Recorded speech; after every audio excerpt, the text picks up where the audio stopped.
গভীর নিম্নচাপের জেরে দক্ষিণবঙ্গ জুড়ে ভারী বৃষ্টি। সেই বৃষ্টির জেরে জল বেড়েছে একাধিক নদী এবং শাখা নদীতেও। টুম্নি নদীতেও বেড়েছে জলের স্তর। সেই জলে প্লাবিত হয়েছে কাকসার বেদবিহারের শিবপুর, কৃষ্ণপুর, নবগ্রাম সহ একাধিক গ্রামের চাষের জমি।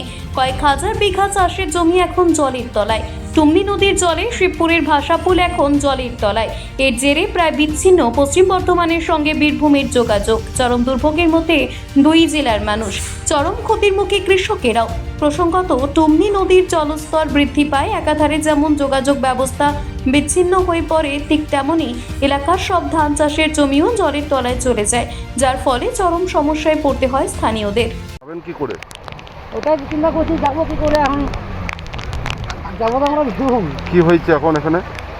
এখন আমরা কি বলবো, আমি তো বাড়ি থেকে এসেছি, আমরা কি বলবো। জল কি বেড়ে গেছে? জল তো খুব দেখছি তো বেড়ে গেছে জল। কতটা সমস্যা? আমাদের সমস্যা বলতে আমার ভালোই সমস্যা আমাদের এখানে। এই ব্রিজের কাজ এখন শেষ হয়নি? না, ব্রিজের কাজ শেষ হয়নি। তাহলে এখন ঘুরে যেতে হবে আবার? ঘুরে যেতে হবে, কিছু করার নেই। ঘুরে না গেলে তো উপায় নেই আমাদের তাছাড়া। এখন বিরাট সমস্যা। এই তো সমস্ত ধান জমি সব পোতা হয়েছিল, এই ধারেতে এই অবস্থা। সব জায়গাতে একই অবস্থা, পারাপার বন্ধ। হ্যাঁ, বীরভূমের সঙ্গে বর্ধমানের কোনো যোগাযোগই নেই। এইটা কোন নদী? টুমনি? এটা টুমনি নদী। কিছুদিন আগেও তো একবার ডুবে গেছিল। হ্যাঁ, একবার ডুবেছিল, আবার এই ডুবলো।